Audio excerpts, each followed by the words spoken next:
Hello friends, welcome on career scale up. मेरा नाम प्रदीप है। आई होप कि आपकी तैयारी अच्छी चल रही होगी यूपीएसआई की, जिसका जीएस सेक्शन हम कवर कर रहे हैं।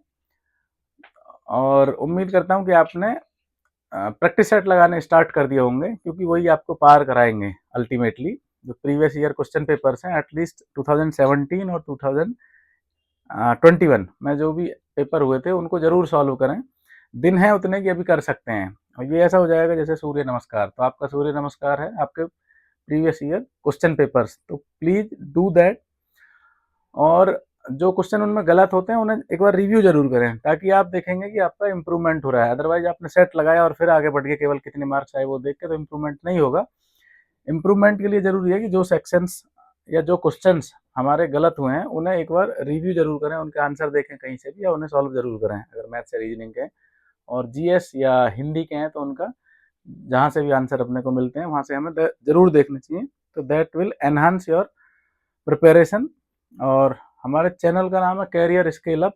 पर्पज यही है कि आप स्केल अप करें, अपने आप को थोड़ा ऊपर उठाएं थ्रू प्रिपरेशन, तैयारी के थ्रू, और उनके कुछ कॉन्सेप्ट जान के। तो बढ़ते हैं। आज हम अभी मूल विधि वाला जो पोर्शन है उसमें एक्ट्स लिखे हुए हैं। इससे पहले हमने किया था नेशनल सिक्योरिटी एक्ट, राष्ट्रीय सुरक्षा अधिनियम या राष्ट्रीय सुरक्षा कानून, रासुका, 1980 का था। आज हम कर रहे हैं एनवायरमेंट प्रोटेक्शन एक्ट, पर्यावरण संरक्षण अधिनियम, 1986। तो बढ़ते हैं क्लास की तरफ।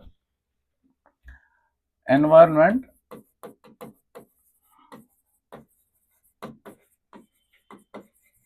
प्रोटेक्शन एक्ट 1986, पर्यावरण संरक्षण अधिनियम 1986। ये हुआ था 19 नवंबर को पास, 19 नवंबर 1986। तो एक डेट हर एक्ट में हम लिखते चलेंगे आगे से कि किस डेट को पास हुआ था कौन सा एक्ट। तो पर्यावरण संरक्षण अधिनियम 1986 में हुआ था। इसका इमीडिएट कॉज क्या था, इमीडिएट ग्राउंड क्या थे इसे लागू करने के? भोपाल गैस ट्रेजिडी, आपने सुना होगा, अलग से क्वेश्चन भी याद करते हैं ये, भोपाल गैस त्रासदी, भोपाल गैस त्रासदी, 3 दिसंबर 1984, 1984, मतलब बिल्कुल लास्ट में, 84 के ऑलमोस्ट 85 के स्टार्टिंग में। एक यूनियन कार्बाइड कंपनी थी, यूनियन कार्बाइड कंपनी थी ये, फैक्ट्री या कंपनी। उसमें एक गैस रिलीज हुई थी, जो थी, गैस का नाम था माइक, MIC, मतलब मैथिल। ये तो हिंदी में जरूरत नहीं है, भोपाल गैस त्रासदी मैंने लिख दिया। यूनियन कार्बाइड ये फैक्ट्री का नाम है, उस कंपनी का नाम है methyl isocyanate, NATE, methyl iso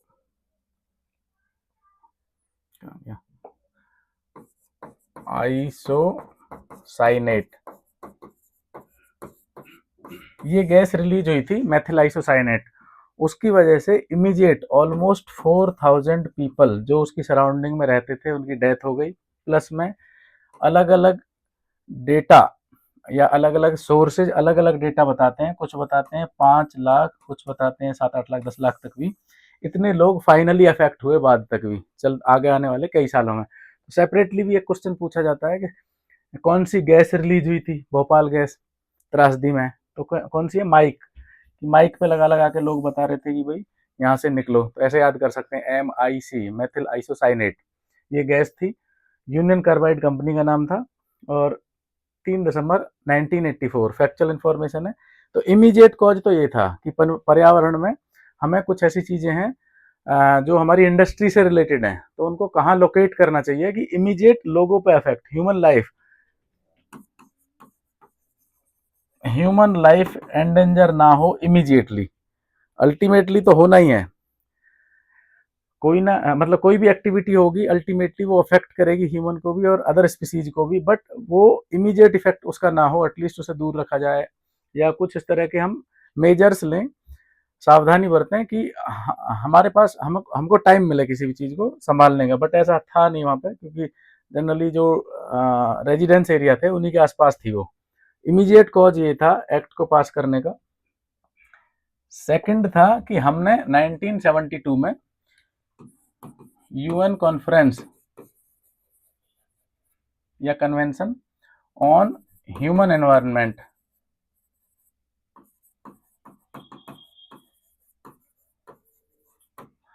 हुई थी 1972 में, जिसे जो स्टॉकहोम में हुई थी। इसको स्टॉकहोम कन्वेंशन भी कहते हैं, स्टॉकहोम कन्वेंशन 1972। स्टॉकहोम कहाँ है? स्वीडन में, स्वीडन की कैपिटल है ये। स्टॉकहोम स्वीडन की कैपिटल है। यूएन कॉन्फ्रेंस, यूनाइटेड नेशंस के जो ऑर्गन्स हैं उनकी कॉन्फ्रेंस होती रहती हैं, मीटिंग्स होती रहती हैं। तो ये मीटिंग थी ऑन ह्यूमन एनवायरनमेंट, मानव पर्यावरण पर, मानव पर्यावरण पर कॉन्फ्रेंस मतलब सम्मेलन, मानव पर्यावरण सम्मेलन था यूएन का, यूनाइटेड नेशंस का, 1972 में हुआ। इंडिया को रिप्रेजेंट किसने किया था उस टाइम? हमारी प्राइम मिनिस्टर इंदिरा गांधी, ये गई थी वहां पे। और इसी के बाद, वहां से आने के बाद इन्होंने जो गरीबी हटाओ वाले जो नारे थे 1971-72 में वो दिए थे। वहां पे ये बात हुई थी कि ह्यूमन लाइफ के लिए सबसे बड़ा जो खतरा है, डेंजर है, वो क्या है? तो उन्होंने बोला था कि पॉवर्टी है।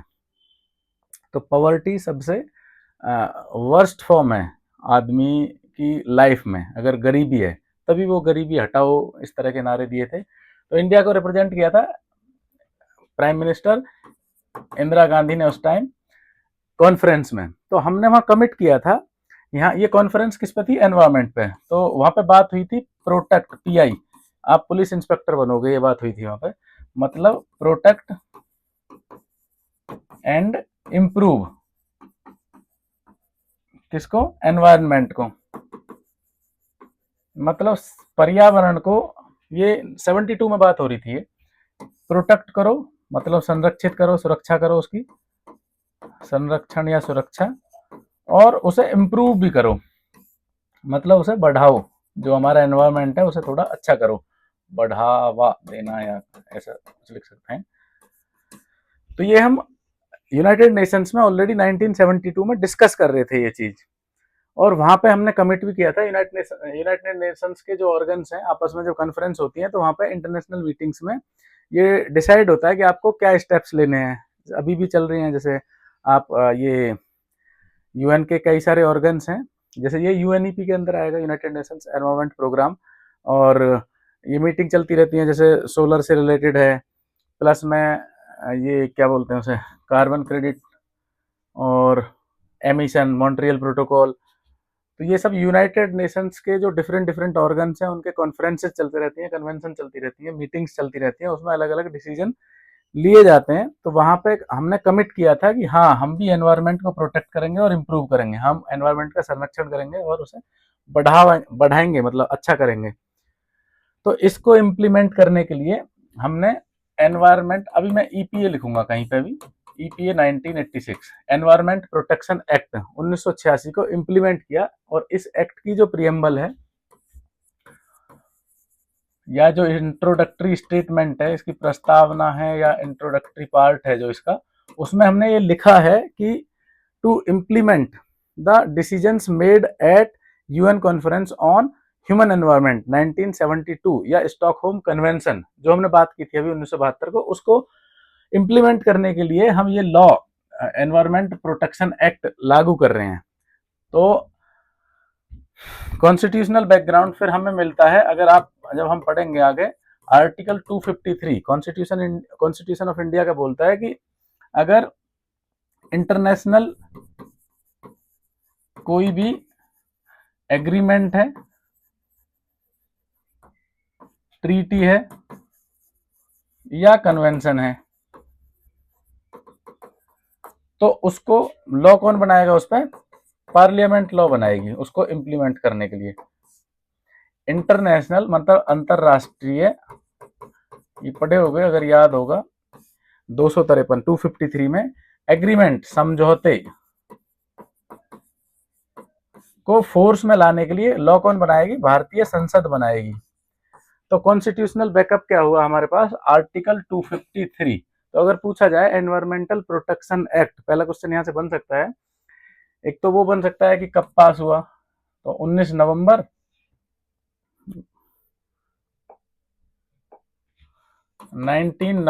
86।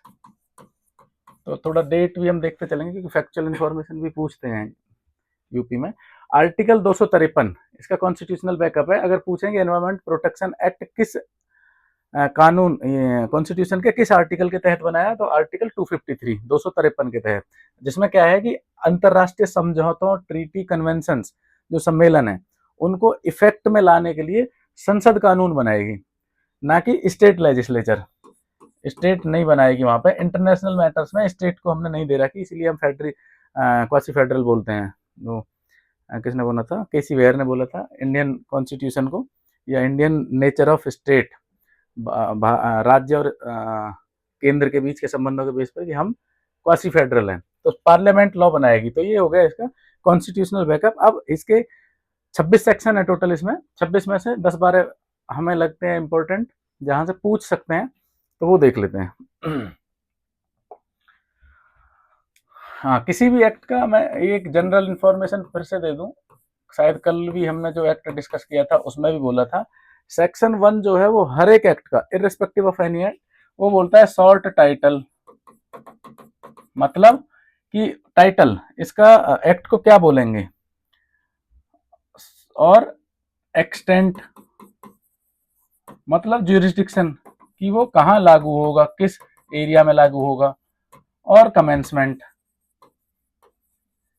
ये सारी चीजें हमेशा अगर कभी इस तरह से मिल जाए कि सेक्शन 1 में ऐसे दे सकते हैं क्योंकि स्टैंडर्ड है।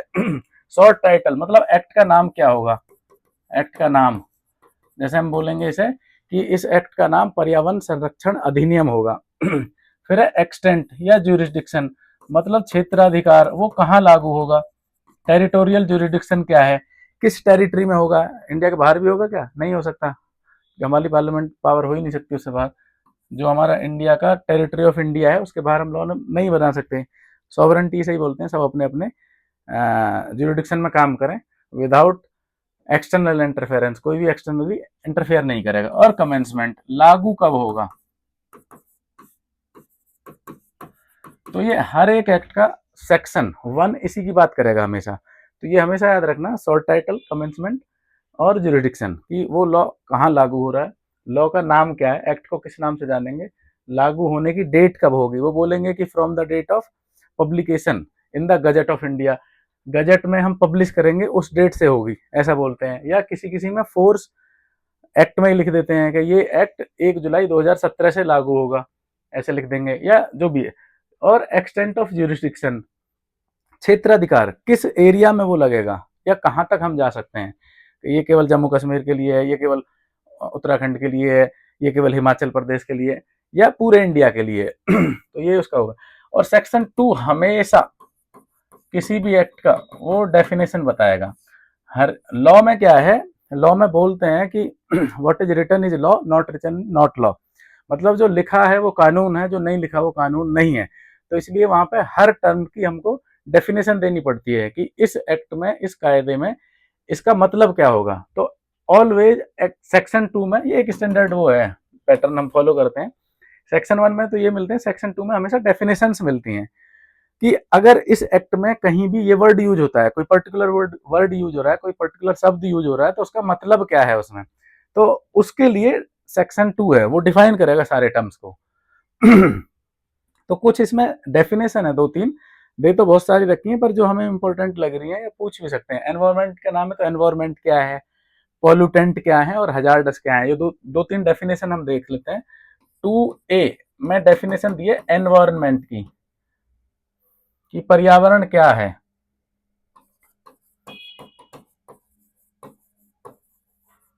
तो ऐसा भी पूछ सकते हैं कि एनवायरमेंट की डेफिनेशन कहाँ दी है, तो बिल्कुल स्टार्टिंग में 2A में क्या है पर्यावरण।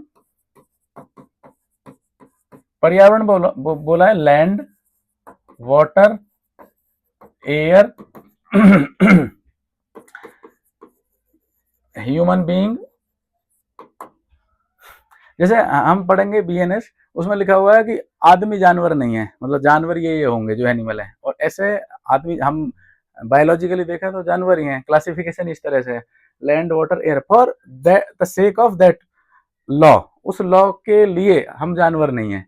इसका मतलब ये है, land water air human being, living creature और माइक्रो ऑर्गेनिजम्स।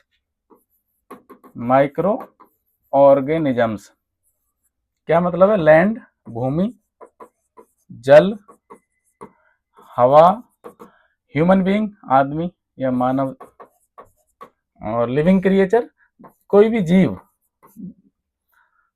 जो ब्रीथ कर रहा है, और माइक्रो ऑर्गेनिज्म सूक्ष्म जीव, और प्रॉपर्टी।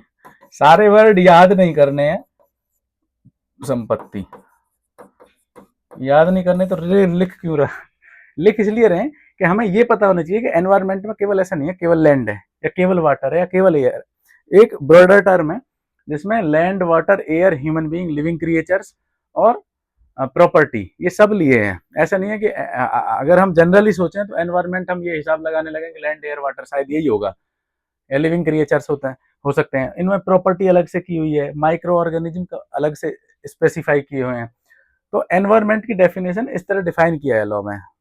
शायद नहीं पूछेंगे, जब बहुत ज्यादा टफ क्वेश्चन पेपर बना दे तो पूछ लें, तो फिर भी हमें इतना पता होना चाहिए कि एनवायरनमेंट में केवल लैंड, वाटर और एयर ही नहीं है, मतलब भूमि, जल और वायु, उसके अलावा भी कुछ टर्म है, ह्यूमन बीइंग है, फिर लिविंग क्रिएचर्स हैं दूसरे, प्लस प्रॉपर्टी है, या माइक्रो ऑर्गेनिज्म है, छोटे छोटे, जैसे जो माइक्रो ऑर्गेनिज्म्स हैं, छोटे छोटे जीव, चींटी हो गई या उससे भी छोटे हो गए, उस तरह के, ये सभी एनवायरनमेंट की डेफिनेशन में है। फिर 2B में क्या डिफाइन किया है इन्होंने? पॉल्यूटेंट्स, प्रदूषक। पॉल्यूटेंट क्या है? पॉल्यूटेंट क्या है? कोई भी सॉलिड, लिक्विड या गैस, कोई भी ऐसा सब्सटेंस या पदार्थ जो एनवायरनमेंट को हानि पहुंचा रहा है उसको प्रदूषक कहेंगे। क्या है? कोई भी पदार्थ जो किसको हानि पहुंचा, कोई भी पदार्थ किसी भी फॉर्म में है, पदार्थ या सब्सटेंस जो किस फॉर्म में हो सकता है? सॉलिड, लिक्विड, गैस, जो हम 3 स्टेट पढ़ते हैं। सॉलिड मतलब ठोस, लिक्विड द्रव, और गैस। कोई भी पदार्थ हो, चाहे वो सॉलिड है या लिक्विड है या गैस है, अगर वो एनवायरनमेंट, पर्यावरण को हानि पहुंचा रहा है, इंजर कर रहा है एनवायरनमेंट को, तो उसे कहते हैं पॉल्यूटेंट, प्रदूषक। ये 2B में है। तो क्या है? इजी है वैसे ये डेफिनेशन, कि एनवायरनमेंट को जो हार्म पहुंचाए, चाहे वो कोई गैस है, जैसे भोपाल ट्रेजेडी में हमने पढ़ा था, वो भी एक पॉल्यूटेंट हो गया, चाहे वो सॉलिड है, कोई अगर सॉलिड फॉर्म में कोई चीज है, आयरन है, आयरन ने किसी तरह इम्पैक्ट किया, या कोई भी अदर सॉलिड हो सकता है, और गैस हो गई लिक्विड फॉर्म में, पानी में कुछ ऐसा मिला दिया कि उसमें वो एनवायरनमेंट को हानि पहुंचा रहा है, तो उसे कहेंगे प्रदूषक। एक और है जो हमें देखनी है, 2E, hazards, HAZARDOUS, hazards. Hazards means क्या होता है? खतरनाक सब्सटेंस कुछ हो, मतलब जो डेंजरस हो। कुछ ऐसे सब्सटेंस होते हैं जो काफी खतरनाक होते हैं, एक तो नॉर्मल हो गए, एक ज्यादा खतरनाक हो गए। ये क्या है? अगर किसी भी सब्सटेंस की प्रॉपर्टी हार्म करती है, नुकसान पहुंचाती है, किसको? पर्यावरण को। इनमें थोड़े टर्म बढ़ा दिए, एनवायरनमेंट, पर्यावरण को हानि पहुंचा रहा, अगर यहाँ केवल पर्यावरण, प्रदूषक केवल जो पर्यावरण को हानि पहुंचा रहा है, प्रदूषक मतलब पर्यावरण, तो यहाँ पे प्रदूषक हम किसको बोल रहे थे? केवल जो पर्यावरण को हानि पहुंचा रहा है। पर हजार्डस किसे बोलेंगे? पर्यावरण के साथ साथ माइक्रो ऑर्गेनिज्म को कर रहा हो, सूक्ष्म जीवों को कर रहा हो,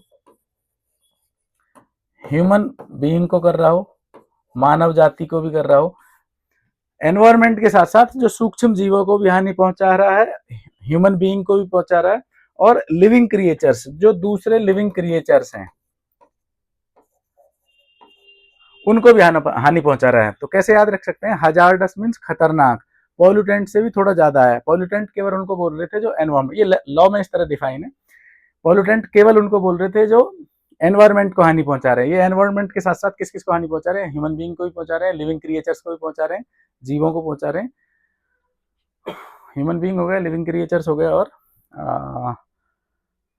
माइक्रो ऑर्गेनिजम्स जो छोटे छोटे जीव है, मतलब सबको हानि पहुंचा रहा है, इसलिए उसे हजार्डस बोल रहे हैं, ज्यादा खतरनाक बोल रहे हैं। तो ये केवल डेफिनेशन हमें याद नहीं भी हो चलेगा, बट थोड़ा अंदाजा होना चाहिए कि एनवायरमेंट की डेफिनेशन में केवल लैंड एयर वाटर नहीं है, और प्रदूषक उनको कहते हैं जो एनवायरमेंट को प्रदूषित करते हैं। बड़ी इजी डेफिनेशन है, चाहे वो सॉलिड हो, लिक्विड हो, गैस हो।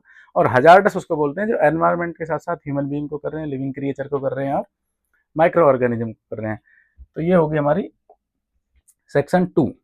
सेक्शन 3 बहुत इंपॉर्टेंट है, अगर क्वेश्चन पूछेंगे, अगर ऑर्डर ऑफ प्रेसिडेंस देना हो कि किसको पहले पूछा जाए, अगर पूछने की कहीं बात आएगी तो वो यही आएगी। ये क्या है, power of central government,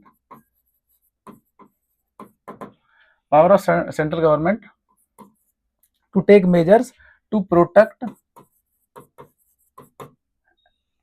and improve environment. बहुत इंपॉर्टेंट सेक्शन है एक्चुअल में, ये basically this is heart of this act. Central government की पावर, केंद्रीय सरकार की पावर, केंद्रीय सरकार ना कि स्टेट गवर्नमेंट की पावर, किस चीज की पावर, आपको इंस्पेक्टर बनाने की, police inspector. Protect and improve किस चीज की है, केंद्रीय सरकार की पर्यावरण को सुरक्षित, प्रोटेक्ट और इम्प्रूव, और उसे अच्छा करने की या बढ़ावा देने की, अच्छा करने की शक्ति। अब इसके लिए ये अपने आप में बड़ा इजी सा टर्म लग रहा है कि इसमें क्या है ऐसा खास। इसमें इतना खास है कि इस एक्ट को अम्ब्रेला एक्ट बोलते हैं, इसी सेक्शन की वजह से। अम्ब्रेला मतलब जो अपने अंदर सबको ले ले, अम्ब्रेला वाइडर टर्म। इसीलिए इस एक्ट को क्या बोलते हैं बताते हैं, अम्ब्रेला, जो छाता, कि ये सब कुछ कर ले रहा, अम्ब्रेला एक्ट भी बोलते हैं। तो ये भी क्वेश्चन बन सकता है कि अम्ब्रेला एक्ट बोलते हैं एनवायरमेंट प्रोटेक्शन एक्ट को, या अम्ब्रेला एक्ट ऑफ एनवायरमेंट भी बोल सकते हैं, छाता उसी की स्पेलिंग है। क्यों बोलते हैं कि केंद्रीय सरकार को पर्यावरण सुरक्षित और अच्छा करने की पावर है। अब इस पावर में वो क्या क्या कर सकती है, नंबर 1 कर सकती है कि वो स्टैंडर्ड सेट कर सकती है कि आप एमिशन, मतलब जैसे कुछ इंडस्ट्री ऐसी हैं जिससे एफ्लुएंट, जो मान लो साबुन बनाने की कोई फैक्ट्री है, तो उसमें कुछ केमिकल सब्सटेंस होंगे, उसमें से कुछ वेस्टेज जाएगा, तो वो वेस्टेज अगर डायरेक्टली कैनाल में या फिर रिवर्स में या किसी ड्रेनेज में ऐसे ही छोड़ दिया जाए, जो ह्यूमन के लिए या किसी भी लिविंग स्पीसीज के लिए पीने के काम आ रहा है या किसी भी काम में आ रहा है, तो वो हार्म कर देगा। तो क्या कर सकते हैं, टू सेट स्टैंडर्ड्स, गवर्नमेंट क्या करेगी, मानक सेट करेगी उसके लिए, to set standard for emission,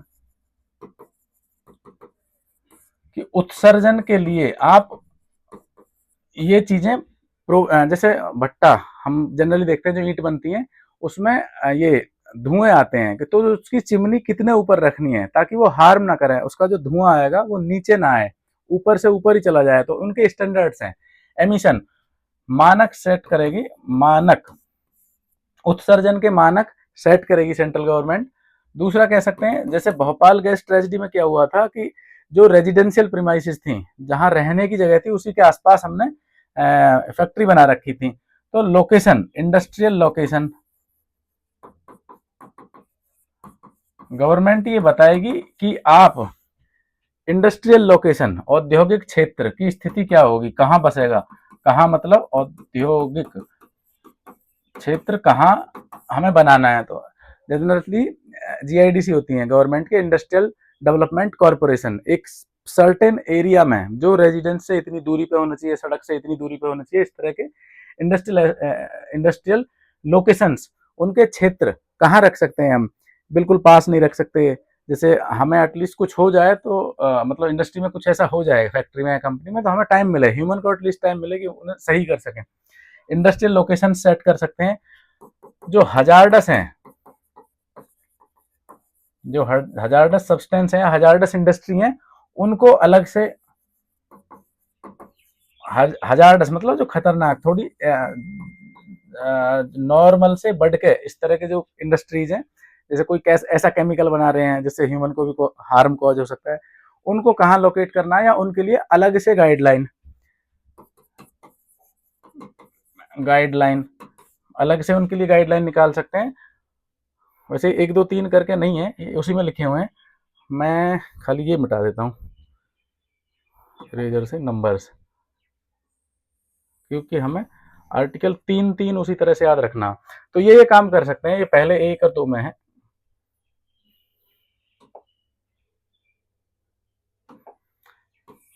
article 3 3 हमें सेपरेटली याद करना है। सेक्शन 3 3 वो क्या है, वो इम्पोर्टेंट है, ये इम्पोर्टेंट ही है।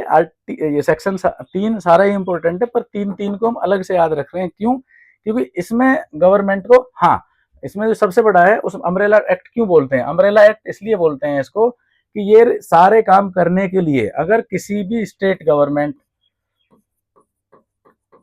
या किसी भी ऑर्गेनाइजेशन, राज्य सरकार या किसी भी ऑर्गेनाइजेशन से गवर्नमेंट को कोऑर्डिनेट करना है, तो इसमें पावर दी हुई है कि आप किसी भी ऑर्गेनाइजेशन से, किसी भी एक्ट के थ्रू जो पहले चीजें चल रही हैं उससे कोऑर्डिनेट कर सकते हो। मतलब पूरी पावर दी हुई है कोऑर्डिनेशन की, किसी भी एजेंसी के साथ, किसी भी दूसरे बॉडी के साथ आप, या किसी भी स्टेट गवर्नमेंट के साथ आप कोऑर्डिनेट कर सकते हो। इसलिए इस एक्ट को अम्ब्रेला एक्ट बोलते हैं। ये इसी में है, सेक्शन 3 में। और यहाँ पे है टू सेट अथॉरिटी,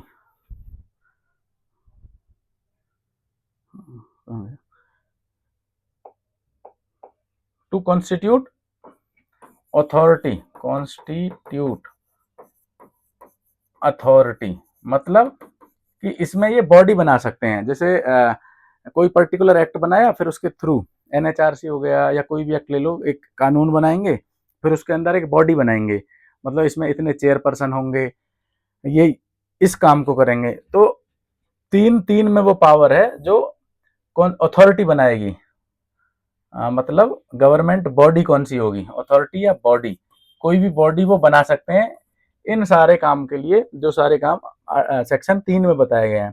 तो इसमें हमने बनाई है, वो आगे लिख लें। सेक्शन 3 3 के थ्रू ही हमने CRZ, कोस्टल रेगुलेशन जोन, या पहले वो ले लेते हैं जो एक्चुअल में बॉडी बनाई है, central ground water authority. Ground water से रिलेटेड जो भी काम है उसको यही देखती है। 1997 में बनाई थी केंद्रीय भूजल प्राधिकरण,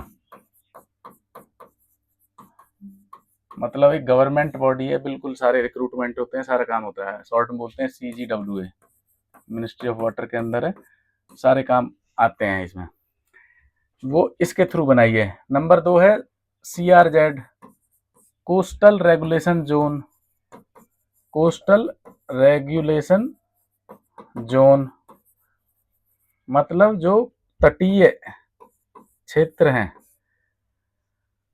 तटीय क्षेत्र विनियमन, रेगुलेशन मीन्स विनियमन, तटीय क्षेत्र विनियमन, विनियमन मतलब रूल जो होता है उसी का एक एक्सटेंडेड वर्जन है रेगुलेशन। विनियमन, तटीय क्षेत्र विनियमन, विनियमन CRZ। Eco sensitive zone, eco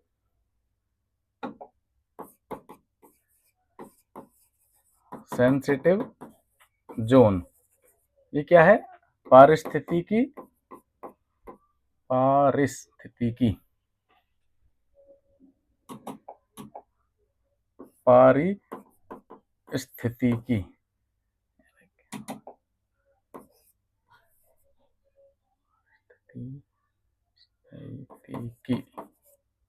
पारिस्थितिकी सेंसिटिव जोन मतलब संवेदन क्षेत्र, पारिस्थितिकी संवेदन क्षेत्र, वो भी 3-3 के थ्रू ही है।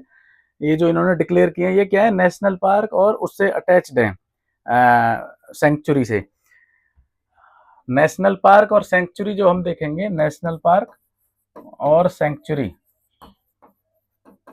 वाइल्ड लाइफ सेंचुरी, वो हम देखेंगे wild life protection act, wild life protection act 1972। But उसी से अटैच्ड है eco sensitive zone. Eco sensitive zone part है इसका एनवायरमेंट प्रोटेक्शन एक्ट का। तो ये ध्यान रखना आपने को कि इको सेंसिटिव जोन जो है वो डिक्लेयर किए जाते हैं ईपीए, एनवायरमेंटल प्रोटेक्शन एक्ट के थ्रू, जबकि नेशनल पार्क और सेंचुरी डिक्लेयर करेंगे वाइल्ड लाइफ प्रोटेक्शन एक्ट के थ्रू। तो इको सेंसिटिव जोन को बोलते हैं बफर जोन या शॉक एब्जॉर्बर। क्या है बेसिकली, ये है जब ट्रांजिशन फेज होता है जैसे हम ग्रासलैंड से फॉरेस्ट की तरफ जाएं या फिर डेजर्ट की तरफ जाएं, तो एकदम सडन चेंजेस नहीं होते हैं, धीरे धीरे चेंज होते हैं।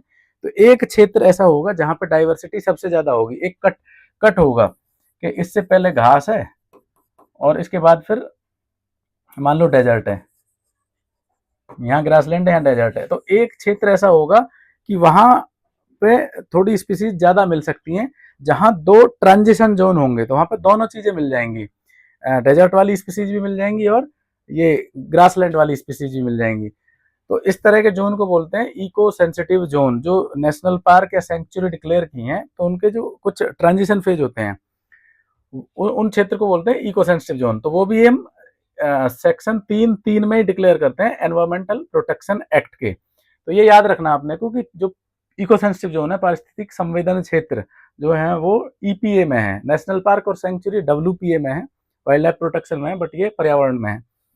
इसके बाद जो हमने authority, central government authority declare करती है 3(3) में,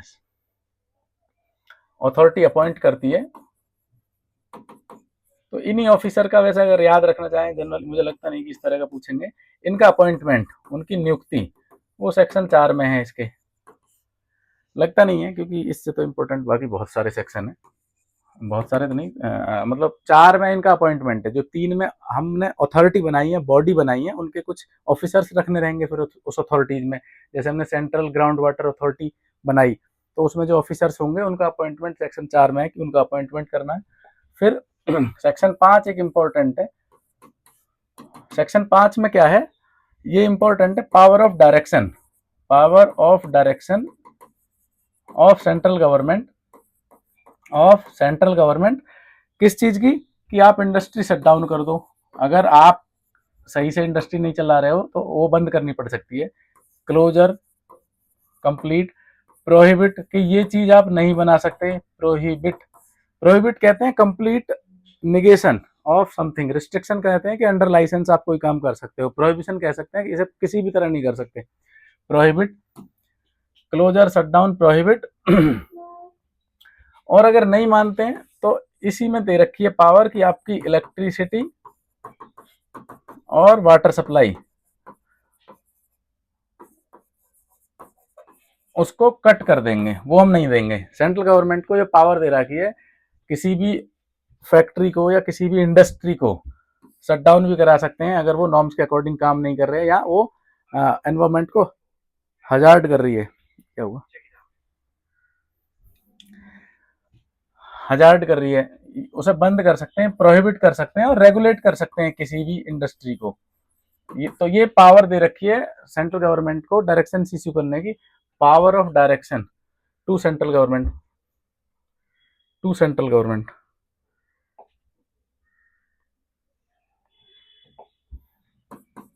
केंद्रीय सरकार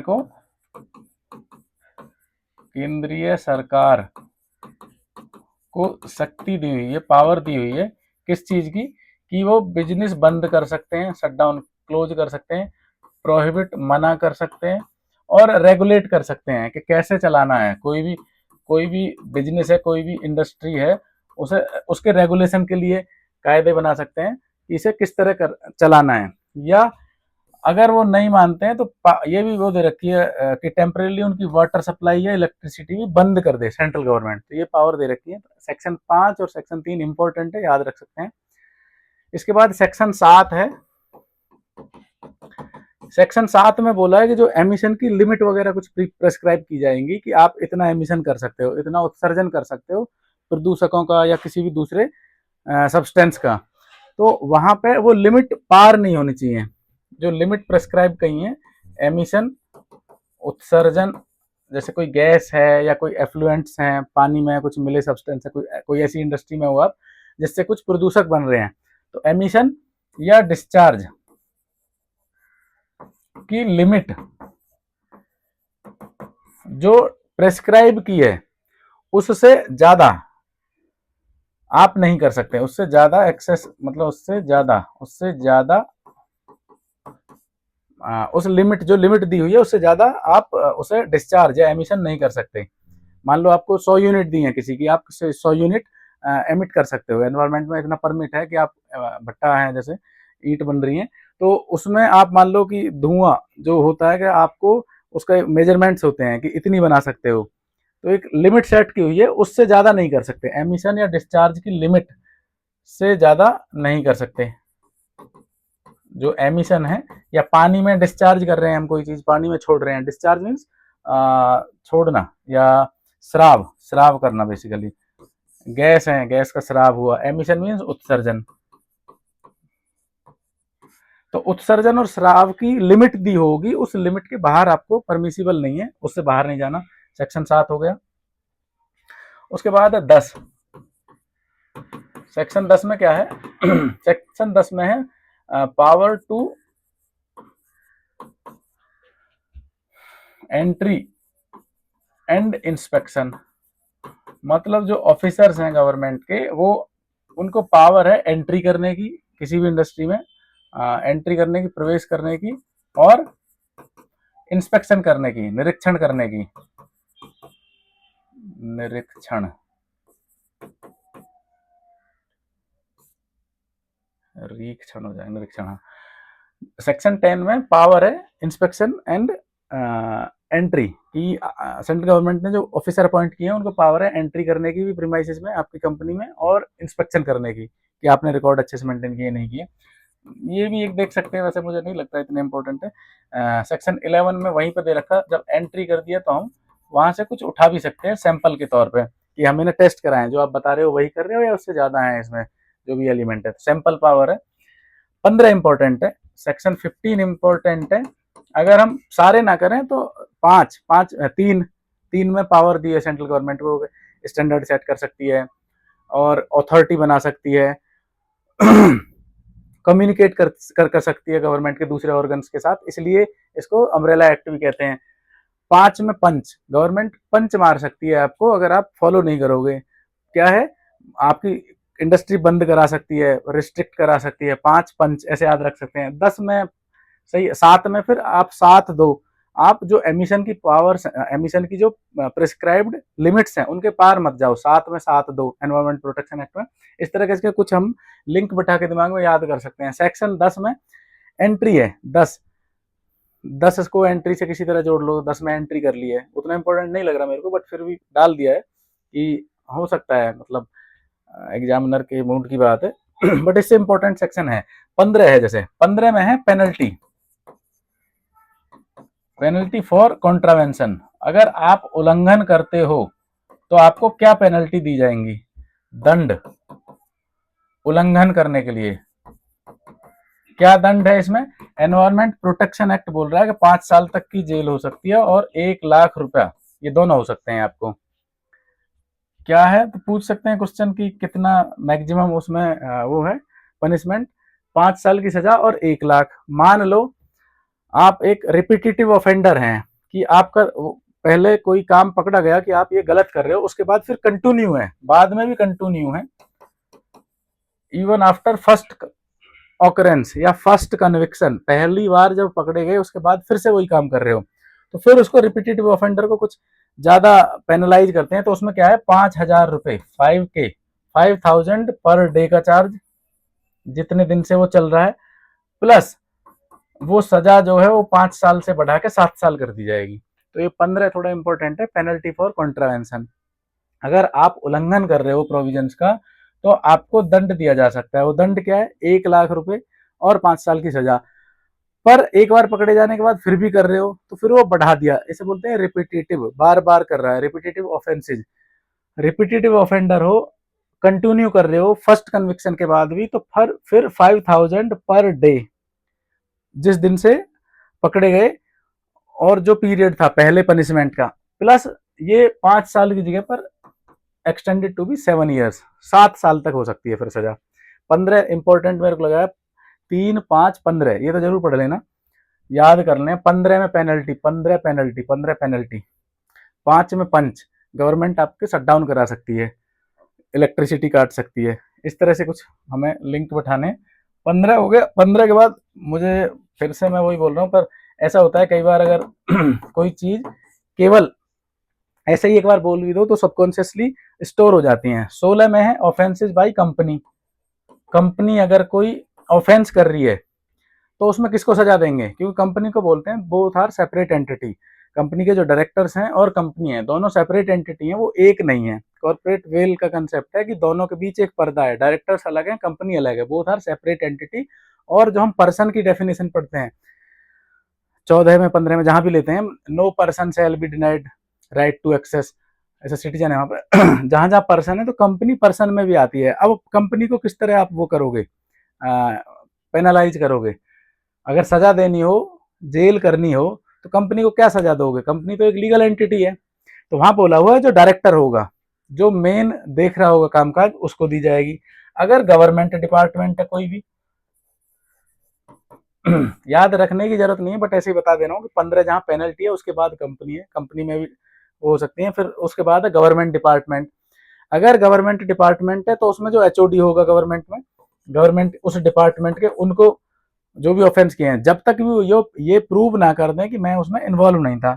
और 18 भी लगभग हर एक्ट में मिलेगा, जहाँ ये एक ऐसे कुछ सेक्शंस होते हैं, 18 नंबर नहीं मिलेगा पर ये जरूर मिलेगा हमको किसी भी सेक्शन में, जैसे आईपीसी के किसी सेक्शन में होगा, जहां हम कोई काम कर रहे हैं गवर्नमेंट के बिहाफ पे, तो वहां होता है कि गुड फेथ। अगर आपने गुड फेथ में काम किया है, अच्छाई के लिए काम किया है, भले ही वो गलत हो गया, तो प्रोटेक्शन है फिर उसमें।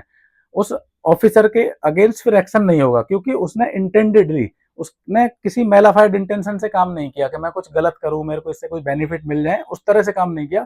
उसने भलाई के लिए काम किया, पर मान लो गलत हो गया, अगर गुड फेथ में है तो वहां पे उसको पेनल्टी नहीं मिलेगी। ये याद करने की जरूरत नहीं है, बट ये एक सेक्शन होता है जनरली एक्ट्स में।